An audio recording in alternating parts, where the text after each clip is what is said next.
আসসালামু আলাইকুম। সম্পূর্ণ নতুন নিয়মে ২০২৬ সালের এসএসসি পরীক্ষার্থীদের সায়েন্স, আর্টস এবং কমার্সের প্রত্যেকটা সাবজেক্টের সৃজনশীল সংক্ষিপ্ত বহুনির্বাচনী এবং ব্যবহারিক অংশে কত নম্বরে তোমাদেরকে পাস দেওয়া হবে বিস্তারিত এই ভিডিওতে আলোচনা করব। কারণ অন্যান্য বছর কিন্তু সংক্ষিপ্ত প্রশ্ন ছিল না, এবছর নতুন করে তোমাদের পরীক্ষায় সংক্ষিপ্ত প্রশ্ন যুক্ত করা রয়েছে, যেখানে সংক্ষিপ্ত প্রশ্নে তোমাদের 20 নম্বর দেওয়া হবে। আজকের এই ভিডিওতে তোমাদের প্রত্যেকটা সাবজেক্টে কত নম্বর পেলে এমসিকিউ এবং সিকিউতে কত নম্বর পেলে তোমাদেরকে পাস দেওয়া হবে বিস্তারিত জানিয়ে দিব। ২০২৬ সালের এসএসসি পরীক্ষার সকল আপডেট এবং সাজেশন আমাদের এই চ্যানেল থেকে পাওয়ার জন্য চ্যানেলটি অবশ্যই সাবস্ক্রাইব করে রাখবেন। Thank you so much. আমরা প্রথমে দেখে নিব বাংলা প্রথম পত্রে তোমাদের কত নম্বর পেলে পাস দেওয়া হবে। বাংলা প্রথম পত্র পরীক্ষা অনুষ্ঠিত হবে 100 নম্বরে, যেখানে সৃজনশীল থাকবে 50 নম্বর এবং বর্ণনামূলক থাকবে 20 নম্বর। এই হচ্ছে মোট 70 নম্বর। এই 70 নম্বরের মধ্য থেকে শিক্ষার্থীদেরকে পাশ করার জন্য পেতে হবে 23 নম্বর, অর্থাৎ 5টা সৃজনশীল 50 নম্বর এবং 10টি বর্ণনামূলক যেখানে 20 নম্বর। এই হচ্ছে মোট 70 নম্বর। সৃজনশীল এবং বর্ণনামূলক দুইটা অংশকেই কিন্তু সৃজনশীলের সাথে রাখা হয়েছে, যেখানে এই 70 নম্বরের মধ্য থেকে 23 নম্বর পেতে হবে পাশ করার জন্য। এমসিকিউ রয়েছে 30টি, যেখানে 5 নম্বর হচ্ছে 10টা এমসিকিউ সঠিক হলে তোমাকে বাংলা প্রথম পত্রে পাস দেওয়া হবে। বাংলা দ্বিতীয় পত্রের ক্ষেত্রে 100 নম্বরের পরীক্ষা অনুষ্ঠিত হবে।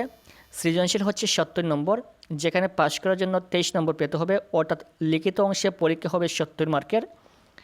তারপর হচ্ছে এমসিকিউ, এখানে এমসিকিউ থাকবে 30টা, পাস করার জন্য 10টা এমসিকিউ সঠিক দেখাতে হবে। ইংরেজি প্রথম এবং দ্বিতীয় পত্র, তোমাদের ইংরেজি প্রথম পত্র পরীক্ষা হবে 100 নম্বরে, দ্বিতীয় পত্র পরীক্ষা হবে 100 নম্বরে। পাস করার জন্য ইংরেজি প্রথম পত্রে 33 নম্বর পেতে হবে, ইংরেজি দ্বিতীয় পত্রে 33 নম্বর পেতে হবে। এক্ষেত্রে ইংরেজি প্রথম এবং দ্বিতীয় পত্র একসাথে মিলিয়ে পাস দেওয়া হচ্ছে। দুইটা সাবজেক্ট মিলে যে কোনোভাবে 66 নম্বর পেলে তোমাকে পাস দেওয়া হবে। মনে করো তোমার ইংরেজি প্রথম পত্রে তুমি একেবারে 0 নম্বর পেয়েছো, কোনো নম্বর পাও নাই, কিন্তু ইংরেজির দ্বিতীয় পত্রে যদি 66 নম্বর পাও তাহলে কিন্তু তোমাকে ইংরেজিতে পাস দেওয়া হবে। এরপর হচ্ছে গণিত পরীক্ষা অনুষ্ঠিত হবে 100 নম্বরে, যেখানে সৃজনশীল রয়েছে 50 নম্বর, 5টি সৃজনশীল এবং বর্ণনামূলক রয়েছে 20 নম্বর। এই হচ্ছে মোট 70 নম্বর। এর মধ্য থেকে পাস করার জন্য পেতে হবে 23 নম্বর। এমসিকিউ রয়েছে 30টি, যেখান থেকে পাস করার জন্য পেতে হবে 10 নম্বর, অর্থাৎ গণিতে 10টি এমসিকিউ সঠিক দেখাতে হবে। তারপর হচ্ছে আইসিটি, অর্থাৎ তথ্য ও যোগাযোগ প্রযুক্তি। আইসিটি পরীক্ষা অনুষ্ঠিত হবে 50 নম্বরে, যেখানে এমসিকিউ রয়েছে 25টি। এই 25টি এমসিকিউ এর মধ্য থেকে 8টি এমসিকিউ সঠিক দেখাতে হবে এবং ব্যবহারিক রয়েছে 25 মার্ক, যেখান থেকে 8 নম্বর পেতে হবে। এরপর হচ্ছে অন্যান্য সাবজেক্ট, যেমন ইতিহাস, ইসলাম শিক্ষা, সমাজ বিজ্ঞান, ভূগোল, পৌরনীতি এবং অর্থনীতি।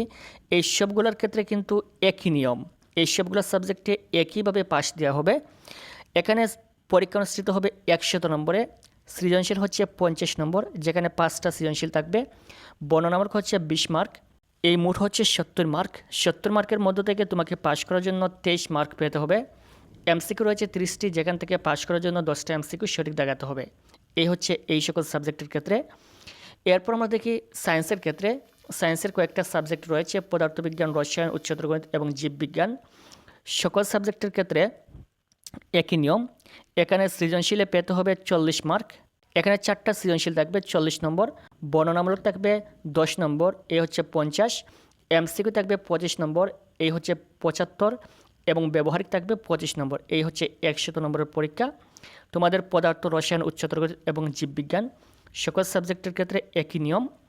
এখানে সৃজনশীল এবং বর্ণনামূলক এই 50 নম্বরের মধ্য থেকে পাস করার জন্য পেতে হবে 17 নম্বর। এমসিকিউ 25 মার্কের মধ্য থেকে 8 মার্ক পেতে হবে পাস করার জন্য এবং ব্যবহারিক অংশে অবশ্যই তোমরা পাস করবে তোমরা যদি ব্যবহারিক খাতাটা সঠিকভাবে জমা দাও। এক্ষেত্রে ব্যবহারিক 25-এর মধ্য থেকে 8 নম্বর পেতে হবে পাস করার জন্য। তারপর দেখি আমরা কমার্সের ক্ষেত্রে। কমার্সের 3টে সাবজেক্ট রয়েছে, হিসাব বিজ্ঞান, ব্যবসায় উদ্যোগ এবং ফিনান্স। এই 3টার ক্ষেত্রেই কিন্তু একই নিয়ম। সৃজনশীল 5টা থাকবে 50 নম্বর, বর্ণনামূলক থাকবে 10টি, যেখানে 20 নম্বর। এই হচ্ছে 70 নম্বর। 70 নম্বরের মধ্য থেকে পাস করার জন্য পেতে হবে 23 নম্বর এবং এমসিকিউ 30 নম্বরের মধ্য থেকে পাস করার জন্য পেতে হবে 10 নম্বর।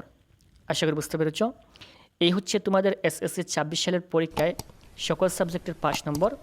পরবর্তী এসএসসি 2026 সালের পরীক্ষার সকল আপডেট এবং সাজেশন পাওয়ার জন্য চ্যানেলটি অবশ্যই সাবস্ক্রাইব করে রাখবেন। Thank you so much.